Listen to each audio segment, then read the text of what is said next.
wellness and self-care is a form of discipline as well. Because what I've learned is any journey takes time and, it's not easy. And if you're not healthy, you're not going to be happy, and if you're not happy, you're not going to be healthy. And so that takes a lot of intentionality. Welcome to Inside Out Career Design. In this show, we're obsessed with answering a single question. Is it possible to create an authentic, meaningful, and fulfilling life you love while building a successful and rewarding career? My name is Peter Axtell, and I'm here with Nicola Vetter. We're co-founders of the What'sNext.com Career Insights platform and creators of the groundbreaking Motivation Finder assessment. Join us as we seek to transform suffering into joy for millions of people stuck and confused in their lives and careers. We'll share our insights, discoveries, and life lessons and talk with career experts, leaders, spiritual guides, psychologists, data scientists, coaches, anyone who might hold a strategy or answer to the age-old questions of what's next for me and what should I do with my life? Are you trying to figure out what to do with your life? To figure out what to do with the precious time you've been given on this earth? Or to figure out what only you, as a remarkable and unique individual, can bring into this world? If you are, please join us for one of our live and completely free online workshops where we cover different topics to help you figure out what to do with your life and career without wasting precious time, taking wild guesses, or risking it all. To save your spot in our next live and free workshop, go to whatsnext.com/workshops. We can't wait to see you there. Again, that's whatsnext.com/workshops. Hello and welcome to another episode of the Inside Out Career Design podcast. Our guest today is Linh Nguyen. Linh is a leader in the nonprofit and philanthropic sector who loves the lifelong process of growing into our authentic selves as a means of making a difference in the world. He has over 30 years of experience in organizational leadership and management consulting, and currently serves as Vice President for Equity, Culture, and Talent at the Lumina Foundation. But he also has a surprising gift as a painter and artist in residence. Another interesting aspect about Linh is that he learned from an early adversity as an immigrant from Vietnam to apply self-discipline, self-awareness, and a curious and artistic mindset to follow his own path by testing and paying attention to his own experience. He then applied lessons learned, which led him to where he is today. It's a fascinating and absorbing journey into the mind of an amazing person. Linh continues to surprise us. That's why we were so excited to talk with him. And in our conversation, we talk about how a lot of fears are stuck in the body by what we've learned and are not a natural part of who we are, which is why we can let them go with compassion and empathy. How wellness and self-care is a form of discipline, because if you aren't well, you won't be happy and nothing will work. Why visualizing your North Star is a powerful way to put that image in your mind. And how Linh combines spirituality and analytic thinking to create the life he wants by doing walking meditations, which he teaches in our conversation. And now it's time to listen and learn from Linh. Welcome, Linh. It's been 10 years since we first met at our mutual coach training with Newfield in Florissant, Colorado. That's And right. when we spoke the other day, you talked about a big what's next moment that involved golden handcuffs. So please tell us that story and how you got to that moment. Yeah, thank you. It's great to see you again, and I love what the two of you are doing. It's a very innovative and courageous endeavor. So, Thank you. Thank you. yeah, thanks for inviting me. So, you know, when we met at that coaching um, retreat or training, I was in the midst of a major career and life transition. Um, After years of trying unsuccessfully to have children, Christina, my wife, and I had gone through the adoption process and were, on the cusp of going to China to bring home our daughter. And, with that, I decided to start a new path. Um, I, at that point, was a managing partner at Accenture, a global consulting firm. And, with Catherine, our daughter's arrival, I wanted to have more control over how I spend my time. But truthfully, the real control or the real interest was really about having work uh, and how I spend my time to be more authentic to where my passion and personal interests were. And I knew that the longer I stayed at Accenture, in some ways, the further I'd get from who I really am. Um, I knew that I had the ability to flex to whatever the job required, and I knew that what was required ahead of me at Accenture as a senior partner, so on and so forth, required a certain way of being that I did not really care for, and in fact, I was kind of scared of becoming that person, and I knew I was capable of becoming that person. So I was at this choice point, for lack of better terms, and was going through a lot of reflection on the one hand, and then on the other hand discovering that as I started that reflection process, that there are a lot of things that I never took the time to process in my own life journey. um, you know I'm a refugee immigrant generation, came over with my family as refugees from Vietnam with the end of the war in 1975. And there are lots of things surrounding that story that translated to just a lot of heaviness in my life. I carried a lot of responsibility, and as a young person, 9 years old, turning 10, I made a conscious decision at that age to become kind of uh, the caregiver, if you will, to my family. My way of processing vulnerability that I felt in the family was to take responsibility, and I think we see this a lot. It is in its own way kind of a classic American immigrant story.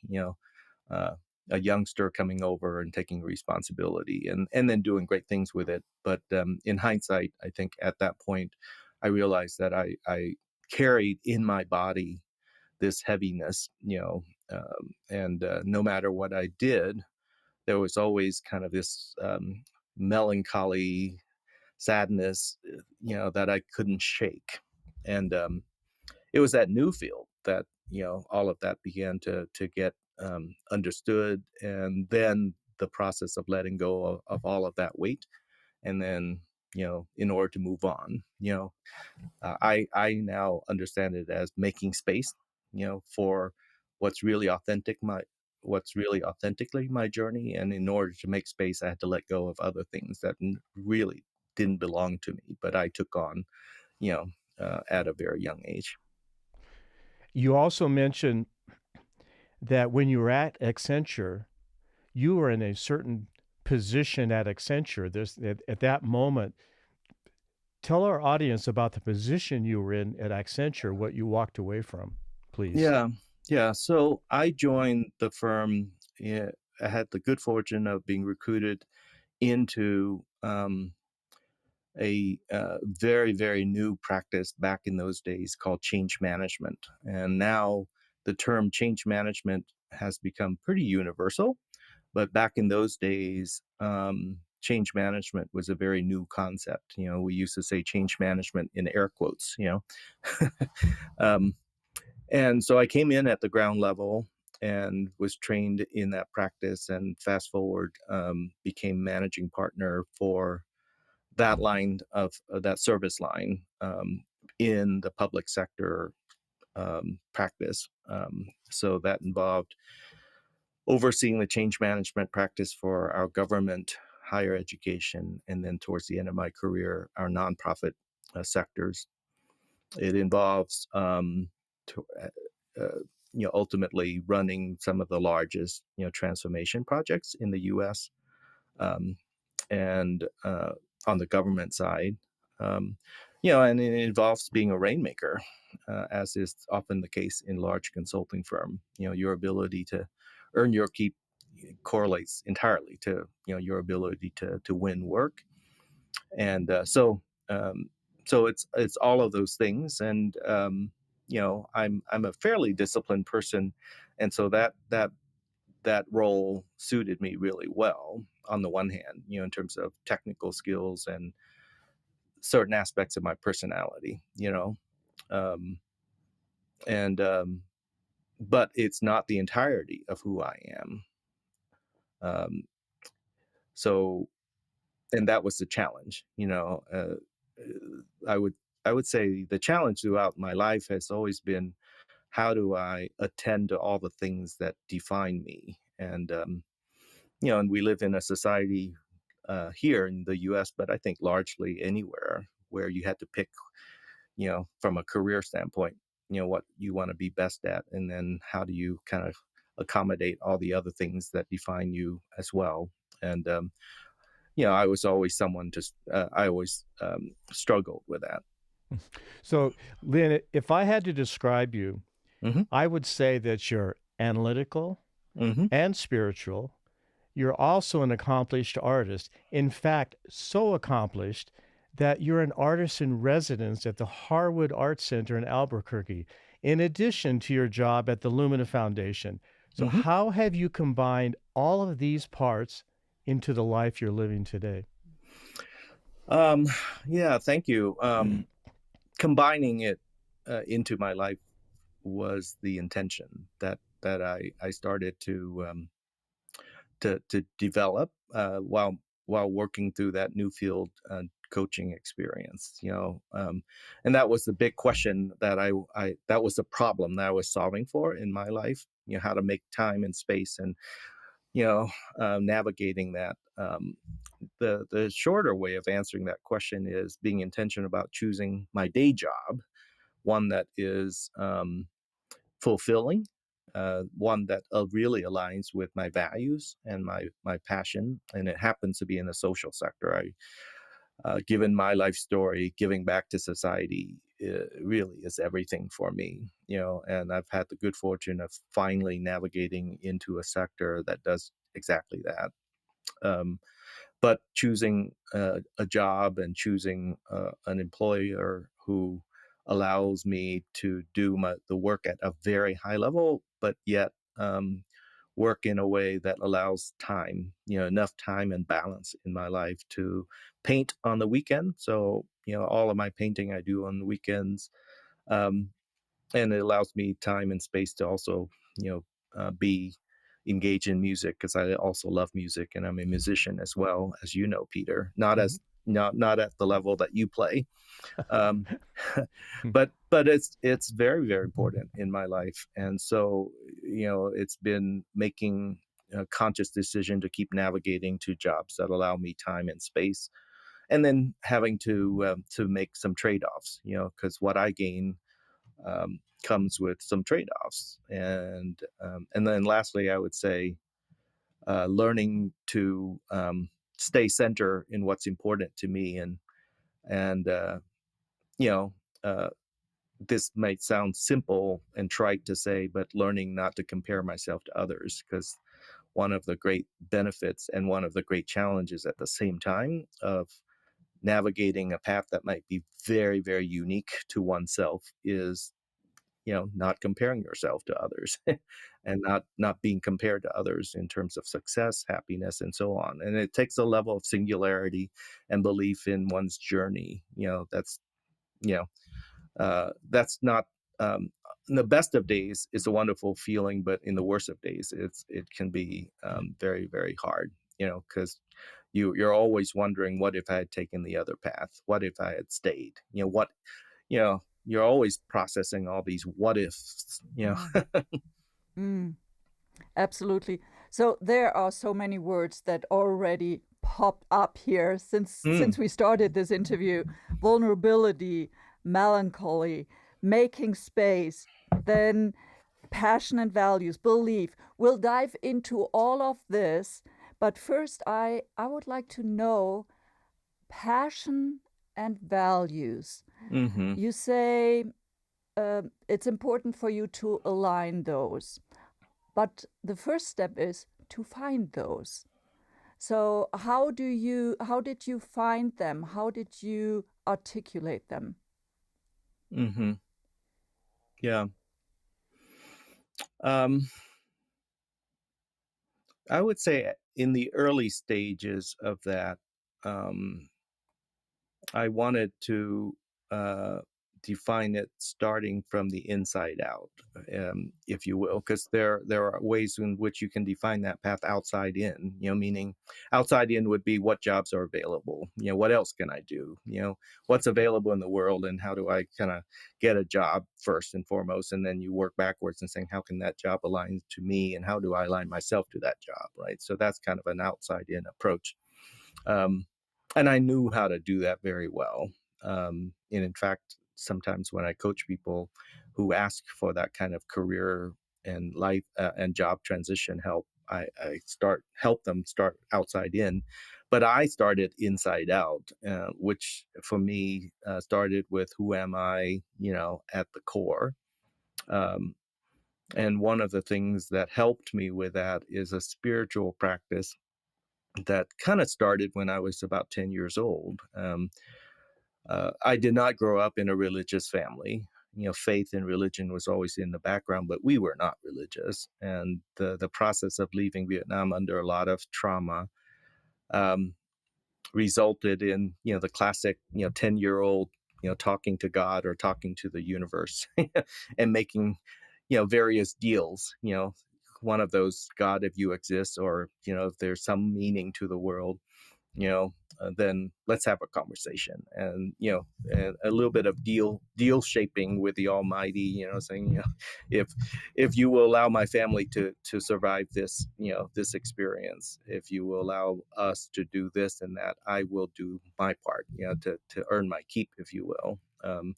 So my inside out process to this day continues to be that, for lack of better descriptions, a dialogue, this ongoing dialogue with the universe, where I continually ask, you know, what should I be doing? What's my purpose? What's my calling?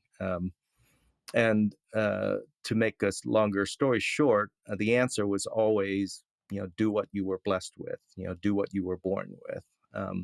And so for me, this constant checking back, what was I born with, in terms of innate abilities and just, my innate personality. Nowadays we have language such as strengths, and strengths finder, passion finder, and so on and so forth. Yeah, so for me, it started with, what are all taking inventory? Who am I relative to all the things that I seem to be naturally good at, and all the things that I naturally gravitate to, and then where do I go from there? Hmm. Beautiful. We'll dive more into that, right? Yeah. Okay. In a moment. You don't do well in a world of scarcity. No. And so I can't wait to hear about your views on a scarcity mindset as opposed to an abundance mindset. So you've talked about how you couldn't thrive when you were in an environment of scarcity. So can you tell us the story of what happened when you put yourself in an abundance environment? Mm, yeah. Uh, when I'm in abundance, or in an abundance in my environment and mindset, the closest terms that I have to describe that is, I am uh, allowed, or allow myself to be in, kind of um, manifesting mode. In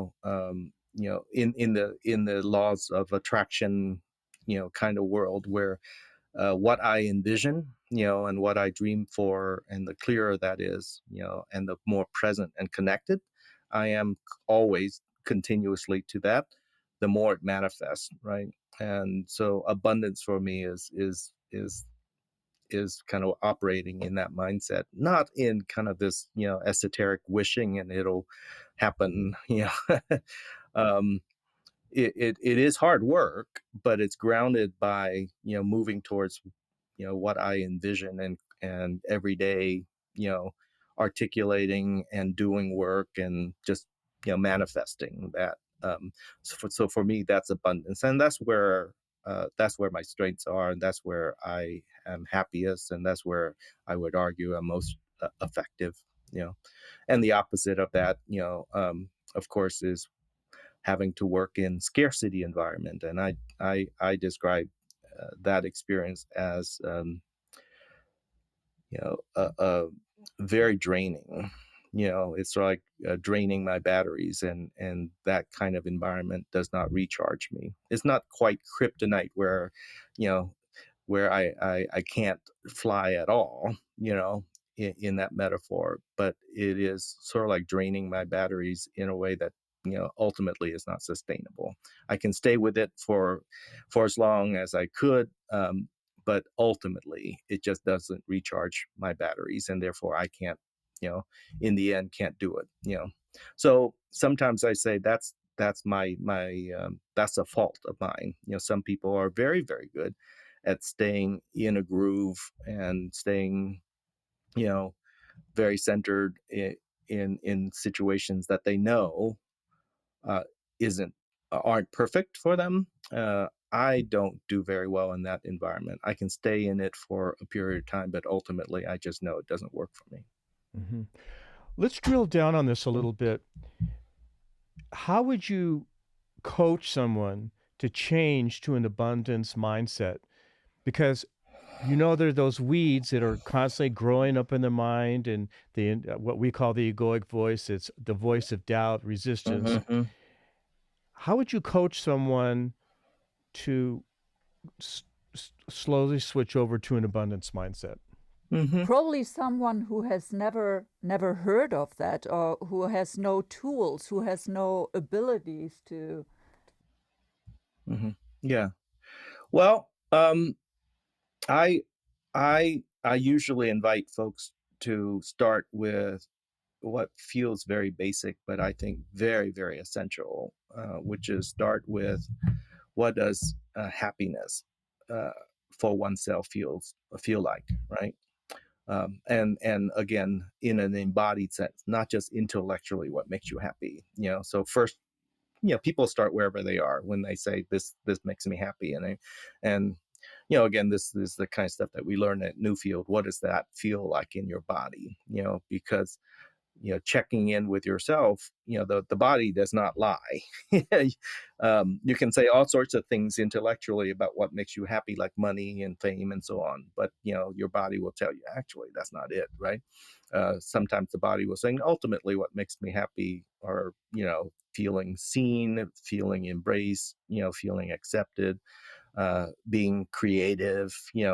Um, so I start there. What does that feel like? And then kind of work from there out. What does Give me examples of being creative. Give me an example of feeling seen.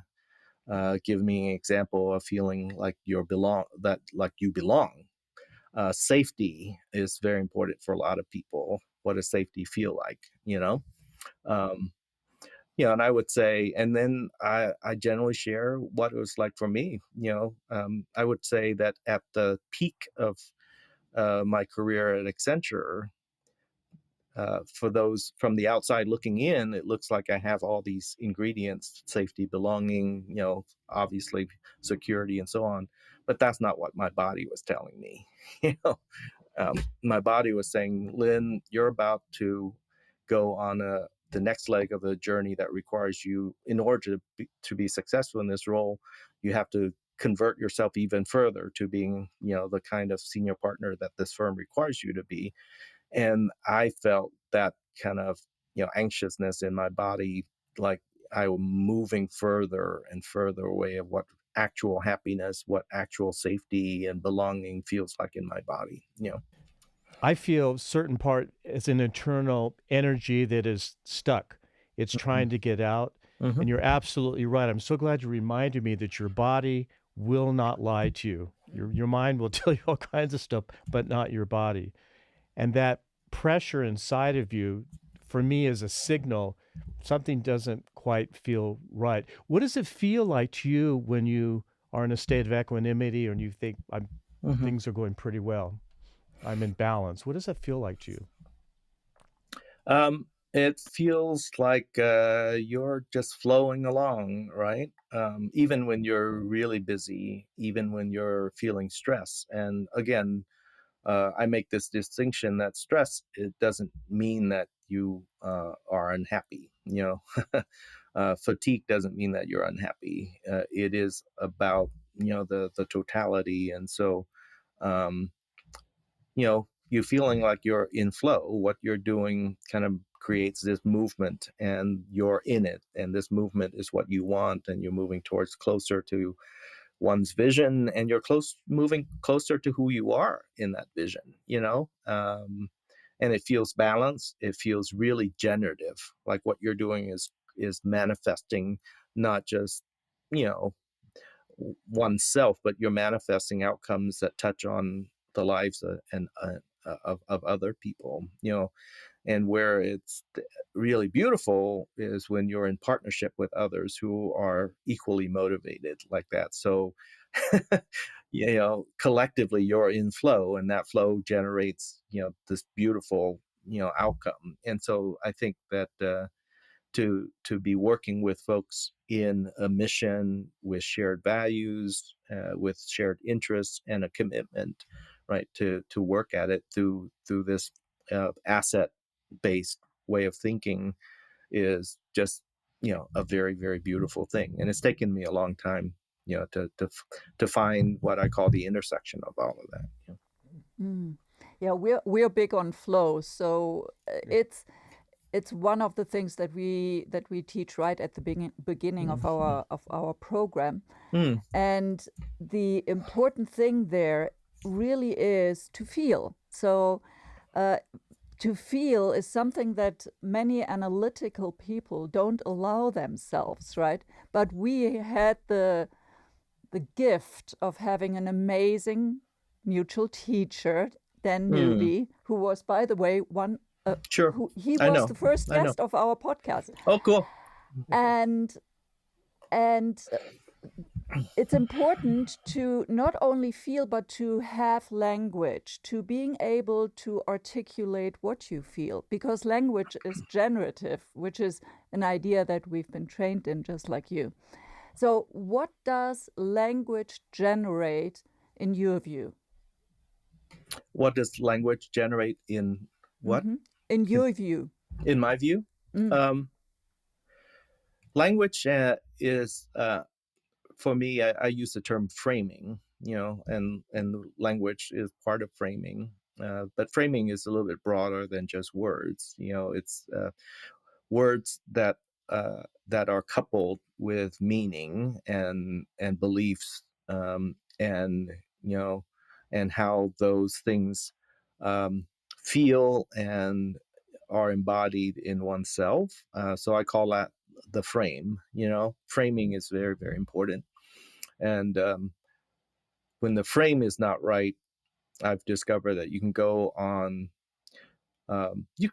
You can go, at least for me. Let me just speak for myself. I can go for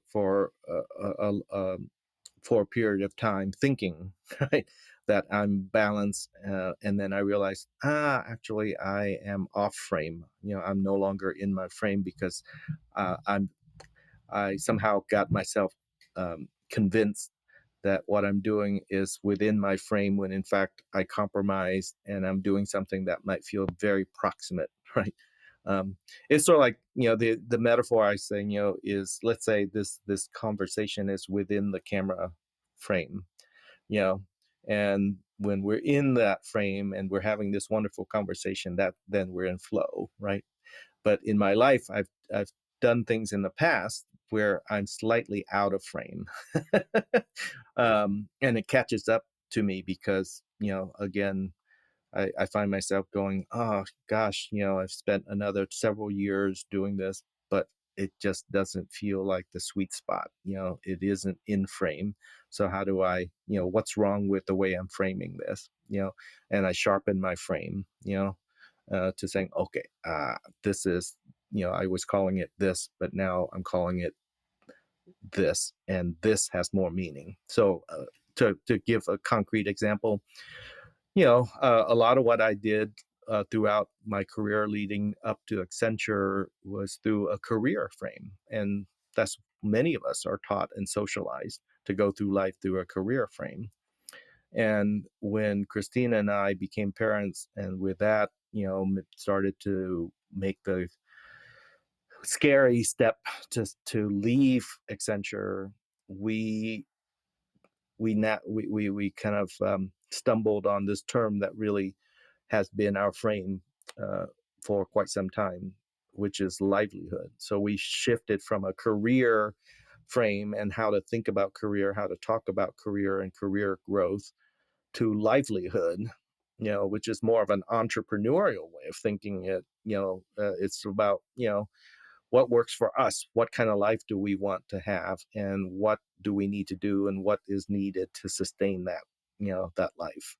And then we cobble together a constellation of things, that is part of our livelihood model. Okay, you anticipated one of the questions we were going to get to later, but we'll just jump in right here. The distinction between career and livelihood. Mm-hmm. When we talked about that the other day, that just stuck with me. And I think you just described the difference between livelihood. There's something more open about livelihood than career. But what about people who don't have the guts that it takes to be an entrepreneur? Because it is not easy. What about people who like the security of a paycheck, Mm-hmm. and that just works for them? Sure. That how is that helpful for them to look at that as a livelihood? Is that one semantic word shift help to change their satisfaction at work, do you think? Um, I love that question, Peter, and I've invited and offered that way of thinking to a number of people that I've worked with, both formally as a coach and informally as a friend and advisor or mentor, etc. And I would say, even when you're in a career-oriented job, you still can possess a livelihood mentality, which says that ultimately I'm here because this job, this that I've been in for a long time and will continue to be until I retire, supports a bigger picture, supports a bigger purpose, and that purpose and that bigger picture is my own, right? So that you feel like it's serving a bigger objective that's personal. I've encountered a lot of people who give entirely their life to their company. They give their entire life to their careers, and then when that life, with that career or that job ends, they just kind of experience this huge gulf of sadness and despair because you know there's nothing else, and they're shocked to learn that actually, as much as I thought I was giving myself to this company, the company doesn't really ultimately care about me. I'm just a number. um, and so even if you're in a career, and you're not navigating and you're not innovating as much as maybe I have been doing, you still can occupy this mindset that ultimately the bigger picture is your livelihood, and this career, this job is just a piece of it. And so for me, entrepreneurialism isn't just, in a traditional sense of being a business owner. Entrepreneurialism is a mindset and a skill set and a behavior, and you could apply that to whatever you're in. And quite frankly, I think the 21st century economy, and the work, the future of work, is so rapidly changing that I think entrepreneurialism or entrepreneurship as a mindset and a skill set and a way of thinking is a critical core competency for the future, regardless of whatever path one chooses. Right. A lot of what we're talking about here are problems with our minds and habits. And for example, earlier you advised people not to compare yourself and not to be envious. So those are often habitual patterns that are really hard to break. So how have you done it, and what tips would you give your audience to break those habits? That's a good question. How have I done it?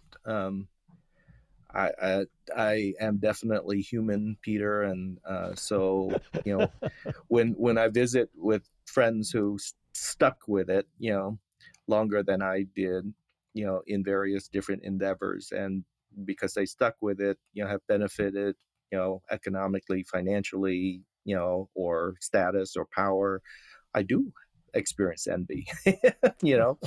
I do compare, and I do wonder, gosh, had I stayed, what would have happened? So I I used to beat myself up over that, and then finally I said, that's just, I'm human just like everyone else, and so that's what I feel. I allow myself to feel that, um, so that I'm not kind of somehow shortchanging my friends for being so successful because just because I envy them.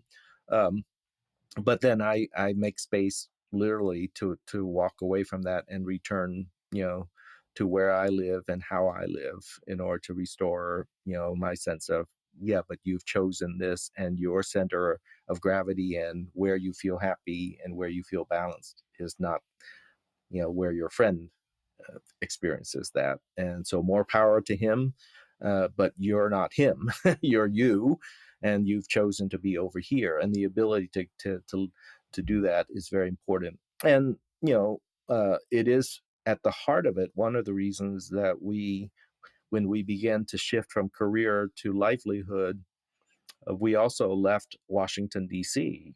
because it's really, really hard to be swimming in the water, that socialize everybody the same way. If you're going your own path, you have to have the courage and the willingness to step out of certain environments that don't foster that, and go find an environment that suits yourself better. And you have to surround yourself with friends and others that can support that vision.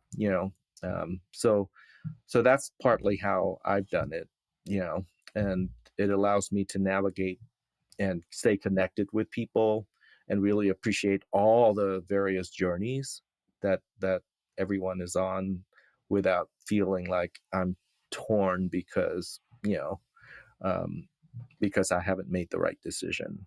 I guess we're not all saints yet, Lynn. Like we're all human and imperfect, and we're back to this super important point about environment and how important your environment is. There's resonance. Yeah. Resonance in your environment as well, right? There's an energy often. That's what Yeah.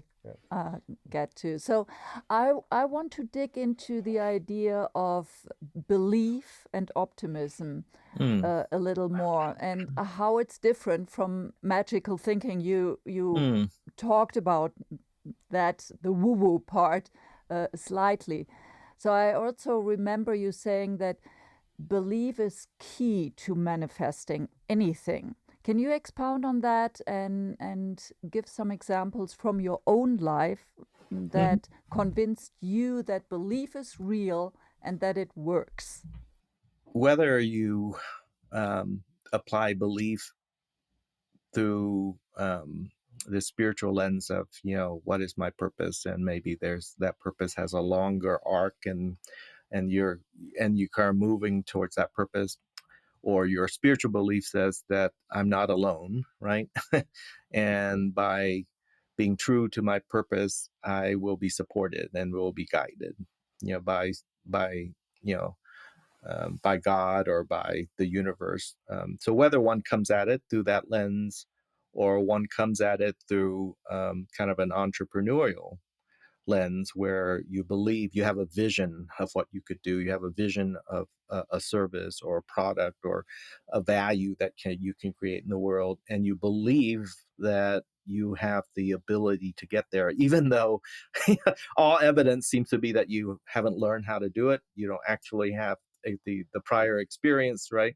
And it's all new to you. You believe because, why would I have this vision, and why would this vision feel so present in my body if I'm not, gonna be able to get there? And so believing in oneself, and then believing in the journey, because along the way, it's very, very scary, especially, you know starting new businesses where, you're putting a lot of money in, and you have to believe that you're going to get the return at some point in the future.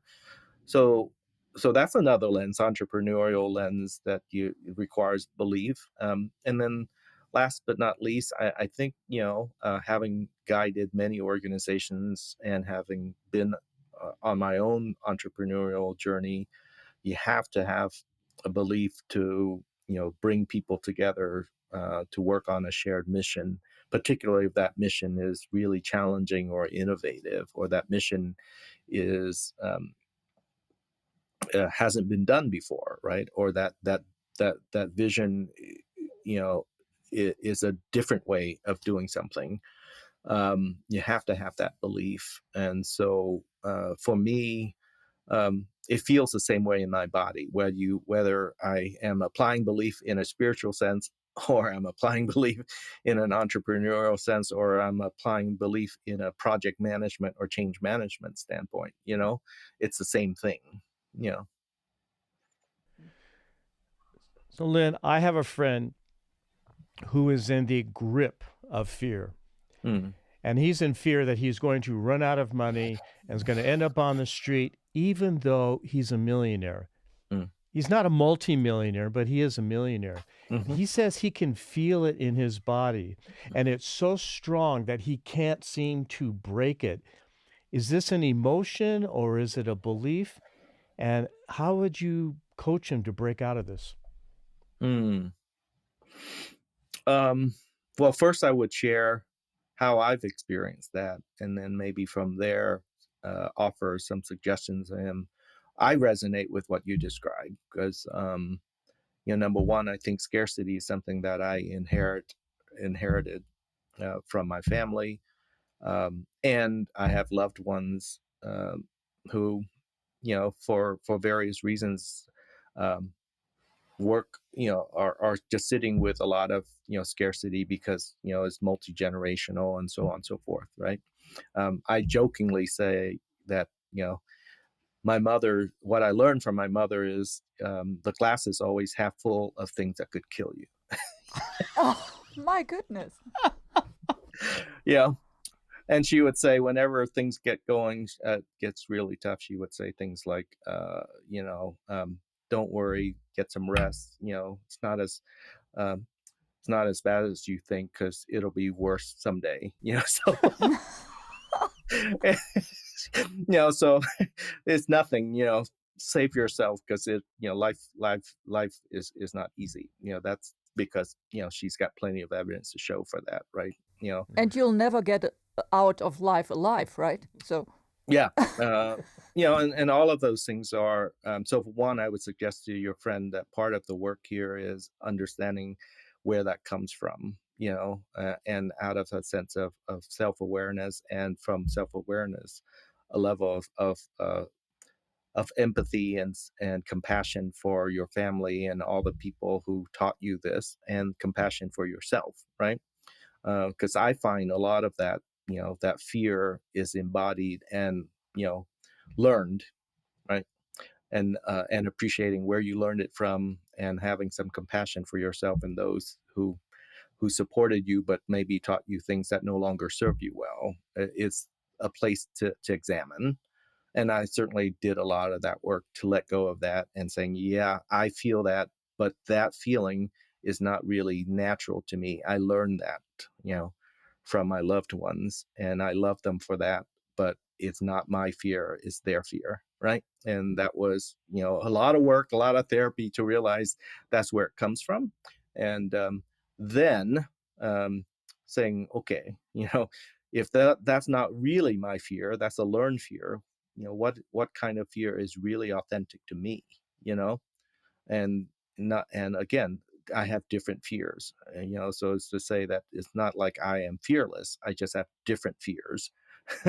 And knowing with a level of distinction whose fears you're holding, is important. And then lastly, I think that it's a combination of um, critical thinking, hard work, and belief, so that you're not, dealing with fear through magical thinking. You have to say, okay, I've done all my homework.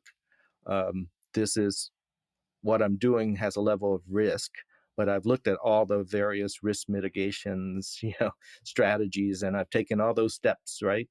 And I have done my homework.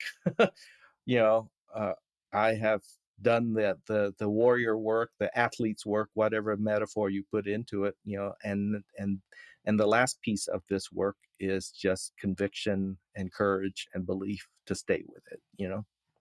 Hmm. So there we are at belief again.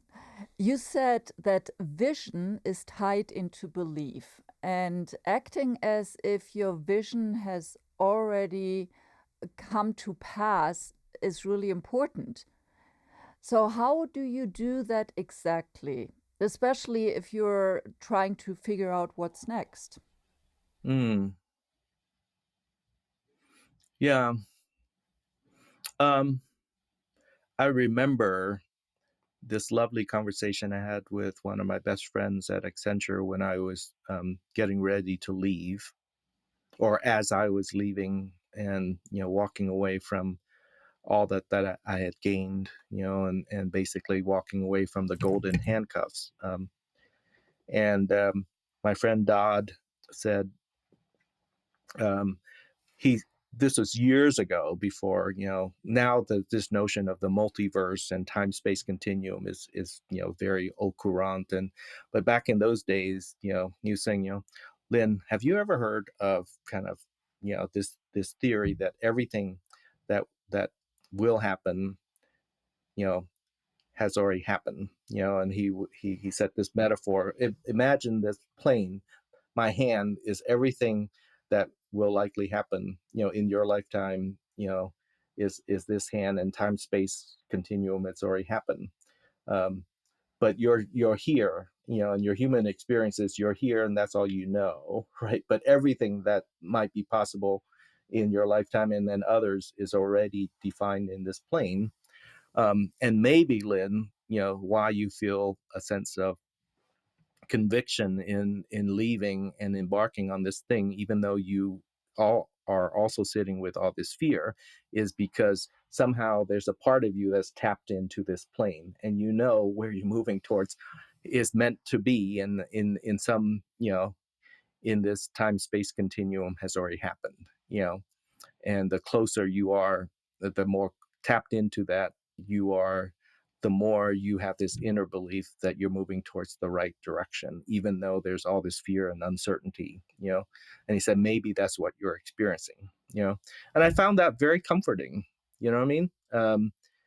And so that's kind of woo-woo language way of talking about it. The the critical analytical way of talking about it is, you've done your homework, you've done a business plan, you've done the research, you've asked the experts, yeah, right? And after doing your research, after talking with all the experts, you realize that no one has done the exact thing that you're about to do either, right? And guess what? You still have to muster up the courage, right, to do the thing that is unique, amidst all of the research and amidst all of the experts you know, um, that you've gained, and then you built a business plan and you're disciplined about it, and you're moving towards your vision, and you're willing to take the risk, and willing to sit with the uncertainty and the fear. Yeah. I think you so eloquently put the difference between magical thinking, I have this vision and I think it's all going to work out.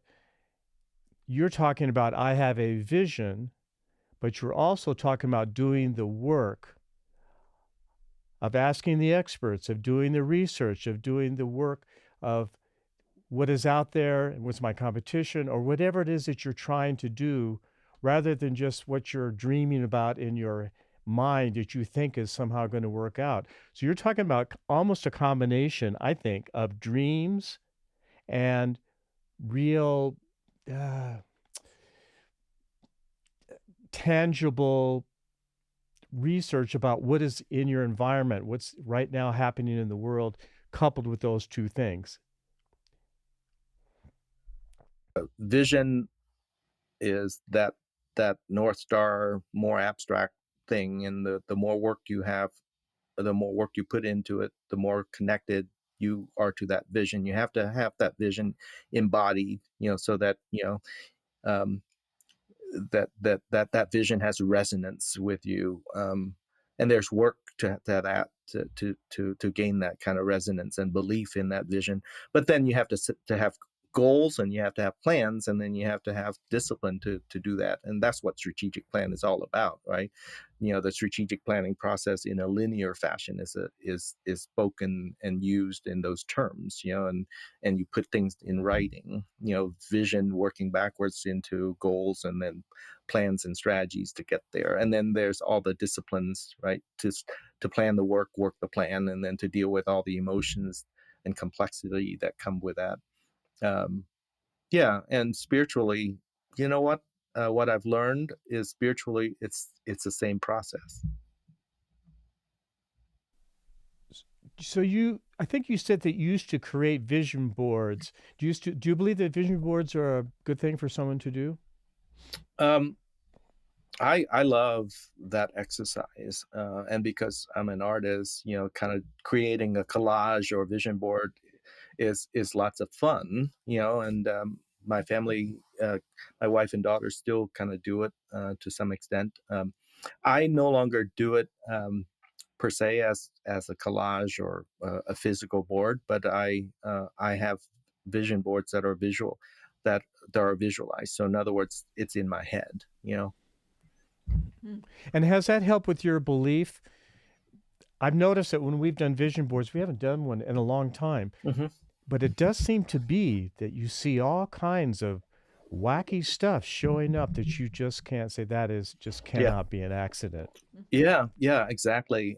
Because I describe myself, and my technique for learning and my style of learning is very visual. If I can, I used to say this even as a child. I said, if I can imagine it, I can do it. And people were saying, what are you talking about? I said, no, if I can imagine it, and in my imagination, it feels real. The more real it is in my imagination, the more I believe I can do it. Um, and so now I have a vision board that has all this stuff in my mind. And so, for example, when I'm on the airplane getting from one place to another, and, I've done all my homework, I shut the computer off and I just close my eyes and I kind of check in with my vision board. And what's cool about that these days, and one of the reasons that I no longer construct a physical vision board, is I've learned to allow space for things to unfold. And sometimes physical vision boards leave out possibilities that you don't really know about. Some people can be very, very targeted. you know I set a vision at the beginning of this past year, or 5 years ago, 10 years ago. I've been relentless about that, and that's wonderful, and it works great for many people. One of the things that I've learned is this other stuff, that unfolds without you realizing it. And sometimes you miss the cues, you miss a lot of things if you're too rigid about your vision. And so, because I've learned that when I check in with my vision board in my mind's eye, when I close my eyes and I check in with that vision, there are always slightly new elements and things have unfolded and different people have come in and out of that vision board, in surprising and unexpected ways. So the way I say it is I leave room for things to unfold. I leave room for a little bit of magic and I leave room for a little bit of mystery. And it's still consistent with the vision. Um, so yeah. Yeah. That's a great tweak. Okay, I'm stealing that one. It's very Yeah, beautiful. yeah. You know, I created my first vision boards, and by the way, you don't have to be an artist to Oh do no. this. I created my first vision board when I was in my 20s, and then it became very much a process when I did my first coach training in Germany. And I looked at one the other day or the other month, it's a while ago again, and a lot has come to into fruition. Mm, It's amazing. So there is some kind of I don't know, other forces that are in place and falling into place if you allow yourself to dive into that. But right now, I would like to also dive into a little more. You just dropped the North Star again. So, mm. how do you think the North Star or purpose intersects with a person's values? Because I'm visual, I'll describe it visually. Imagine that the North Star is a visual line of sight, right? Or a concept. And imagine that you're far, far from that North Star because, you're just one person, uh, standing on the earth looking at the huge night sky and trying to figure out, okay, where am I and which direction do I go in? If the North Star is so far away. Um, I think your one's personal values is the compass, and the compass could be something that you could apply in a very logical sense. So, what are the things that really define me? What are my values and my passions? And use that as a compass to saying, when I encounter this opportunity or when I'm walking in this direction, am I, what is my compass telling me about that? And is that moving in the right direction? Another way that one's values can work is, we use the term, that vision or that issue or that thing really resonates with me. And so that's what I try to tap into. Again, it's an embodied way of thinking about values. First you have to articulate and be clear about one's values.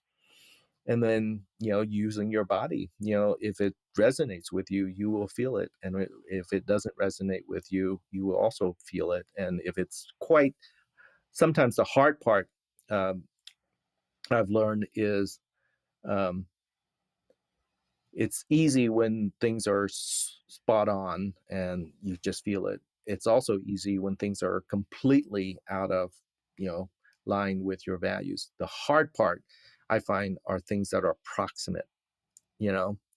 Um, and it takes a while to have discernment to saying, yeah, that thing is proximate, but that's really not it. And I think that takes a bit more experience and discernment. And so finally, the final thing that I would say is that, unless you're doing this all by yourself, you also have to calibrate your values with other people's values, and the other people's values don't have to be one and the same, but they have to be in resonance with you. I think, Peter, this notion of music is that, to play to play several notes that are just appropriately spaced, create, you know, harmony. And sometimes when you're creating tension, it's intentional tension to lead to resolution by playing these chords in different ways. But sometimes playing two notes side by side, they feel very proximate, so you think that that's a good thing. But two notes side by side is actually dissonance, you know whereas two notes space, appropriately creates harmony. And I've been in careers and in work relationships, and some, sometimes even personal relationships where, you're not. I'm with different people, but the way we're spaced, musically, is harmony. And I've been with people who are very proximate, right? And we're feeling like we're in the same thing and side by side, but it's just, it just feels horrible and sounds horrible. And that's when I realized actually I'm experiencing dissonance, even though it thinks we're very, very closely aligned. Does that make does that make sense? I say that to I say that to musicians, right? Yeah. I think you just explained to me why I have never been able to get into dissonant music that is dissonant just for the sake of, well, we have to do something new, and so we're going to do all dissonant stuff. And there's famous composers who have done that. It bothers me. I just can't get into it. I know it creates tension and a little abrasiveness and texture and contrast and all that, but that's a really good explanation personally why I just can't get And into it. sometimes when I'm working on a team and there's that tension because we're very similar, but we're not exactly alike, and that dissonance is tension. I was saying, there's nothing wrong with intentional tension if eventually you resolve it, right? But if it's unresolved, you're just sitting with dissonance all the time, and it's just really ugly music and jarring, and You have some beautiful views on the role of spirituality in creating the life you want. So, firstly, what do you mean by spirituality? And second, how have you used it in creating the life you want? I use the word spirituality, and I stay in that frame the same way that I shifted from career as a frame and a language to livelihood. And here's the thing: having grown up in a fairly non-religious family, uh, first of all, I just didn't have like a rigid belief system that I was raised in. And then I was exposed to Christianity, and then I was baptized in the Episcopal Church.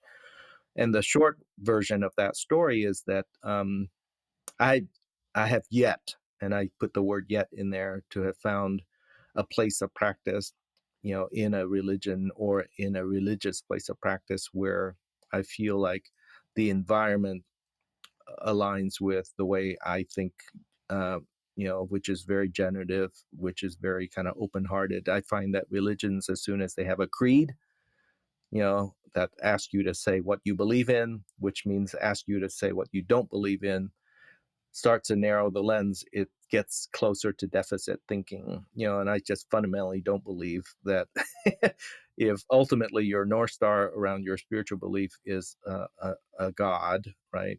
And a spiritual being that transcends human experience, that the way to get there is through creeds that tell you what you should believe and what you shouldn't believe and who should be, demonized. It just hasn't worked for me yet, right? Maybe someday I'll find it. So therefore, I've kind of had to go my own way, and so by going my own way in this spiritual realm, I'm able to learn from a variety of different traditions and practices, and then I test it in my own terms. I shared with you that I love to walk, and do walking meditations, and in a lot of ways my meditations are walking prayers where I have a dialogue with the universe, and sometimes I have a dialogue with my ancestors.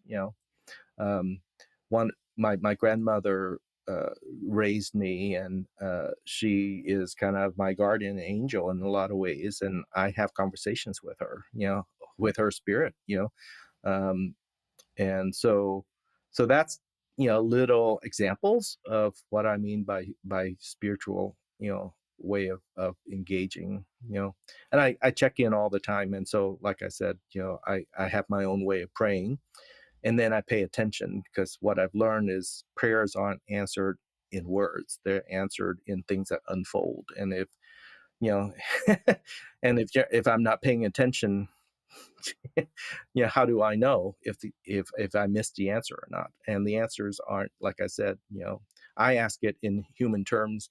What I've learned is answers unfold in spiritual ways and not in human language. Mm.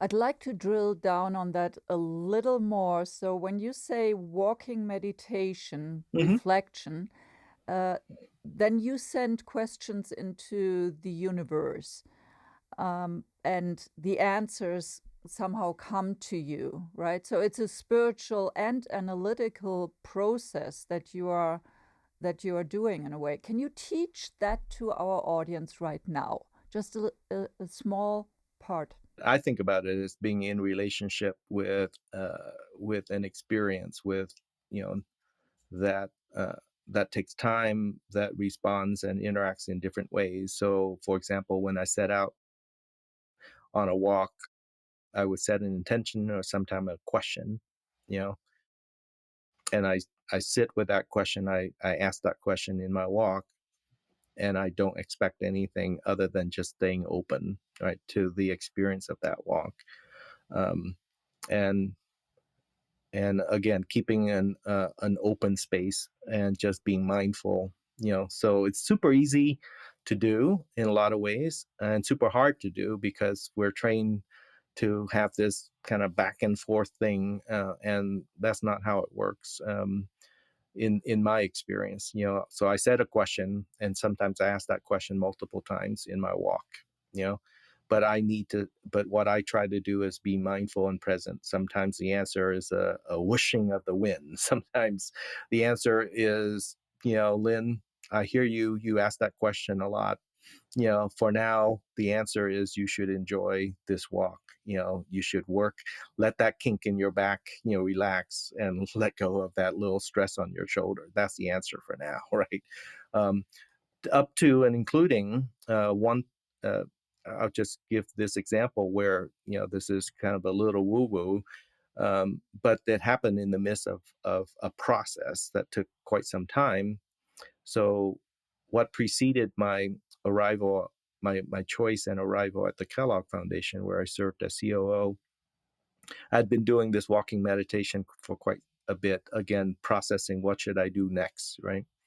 What's my purpose? What's my calling? And I remember on one walk, um, uh, the closest I've ever gotten to an answer that feels like words, but even though it wasn't words, was this sentiment that came to me as I was doing that walk. And the sentiment is, you ask that question a lot. It's as if God said, Lynn, you ask that question a lot. And that's all. That's the only thing I got in that walk. You asked that question a lot, and so I reflected on that and reflected on that. And then, you know, in one of the walks with the same question, the aha moment was, the answers have always been given, what else do you want? Which is to say, I was born with these abilities. I've had the good fortune to build on those abilities. I still have those abilities. Yeah. So the answer have always been given to all the times that I keep asking the question, but I wasn't listening because that's not what I wanted to hear, right? And essentially what I learned from that first part was, do what I gave you was the answer, right? And then one time, again, what do I do next? Uh, I actually had this word, this name came up in my head as I was doing the walk. Um, this was a client at the Kellogg Foundation, and it's not necessarily a very, very close client. It's just one client in a large organization, but his name popped in my head for some reason, right? And it was odd. And I was like, that's really odd. Why on earth would that person and that name pop into your head of all things, right?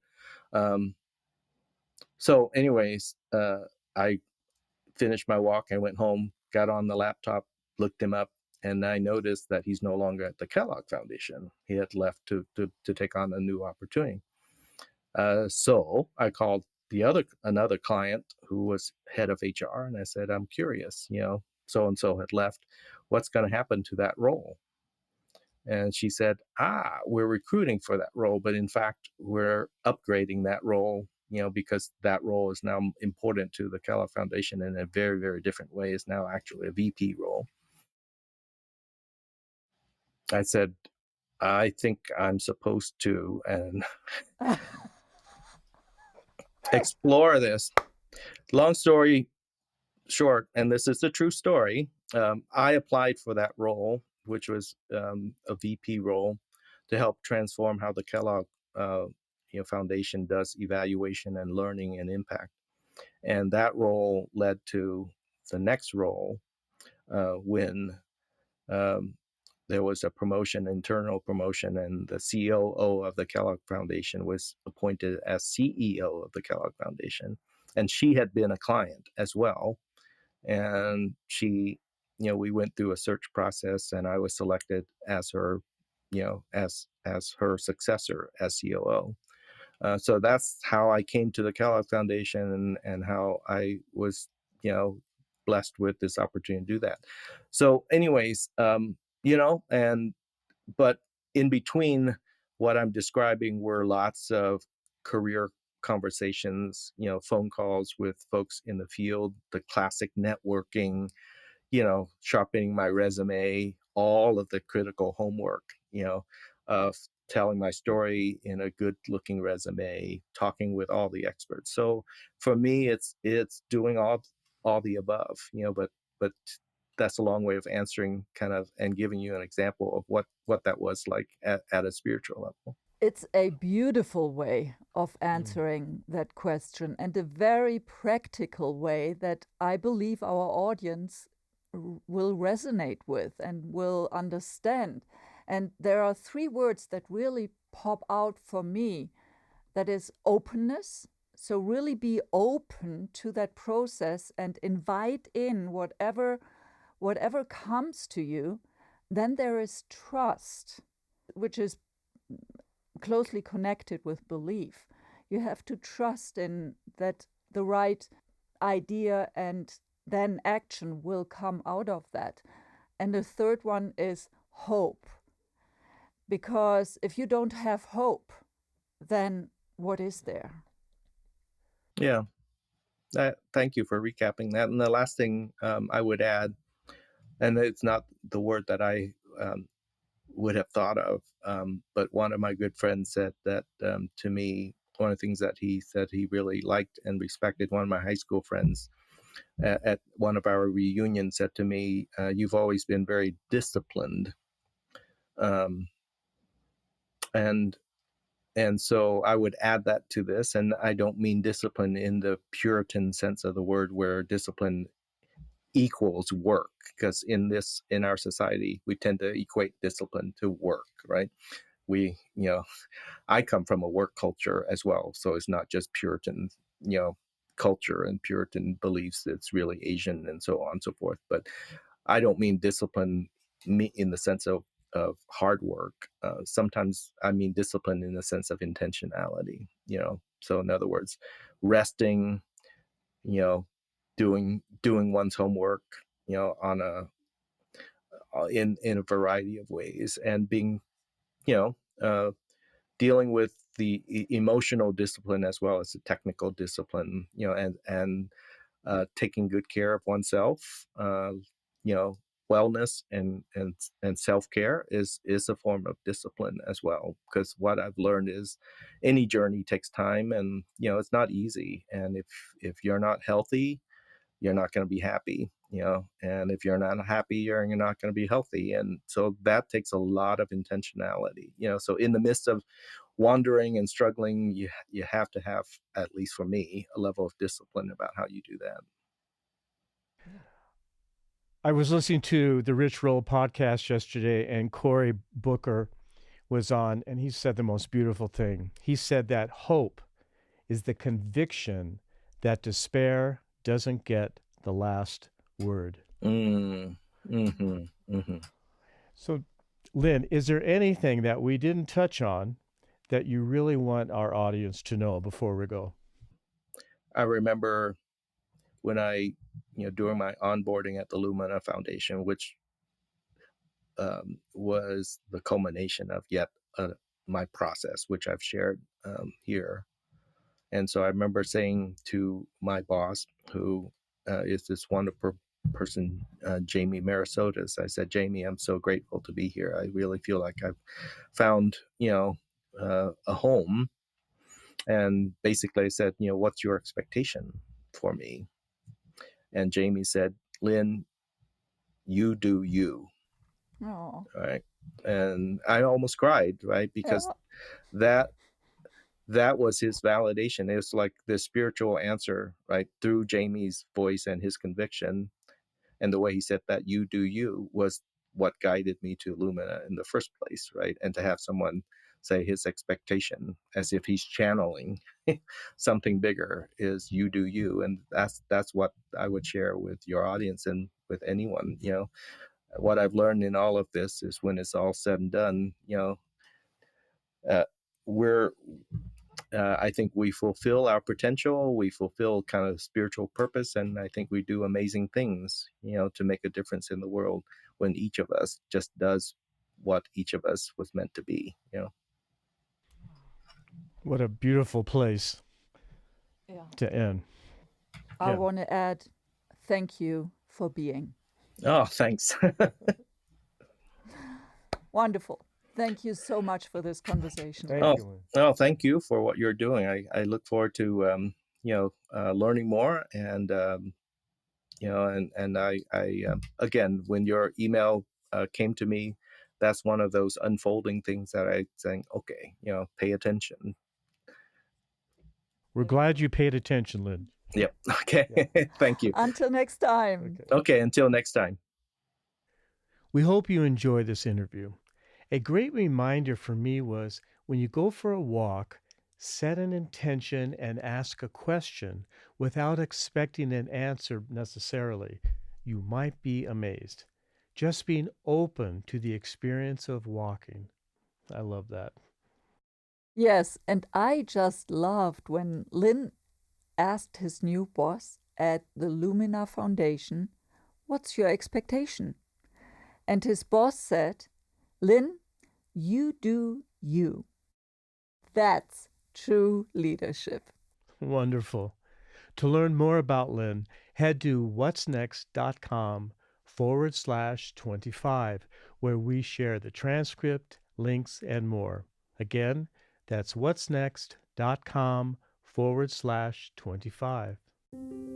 And if you like what you've heard, share it with someone you care about and subscribe, rate, and review our Inside Out Career Design podcast on Apple Podcasts, Spotify, or wherever you get your podcast.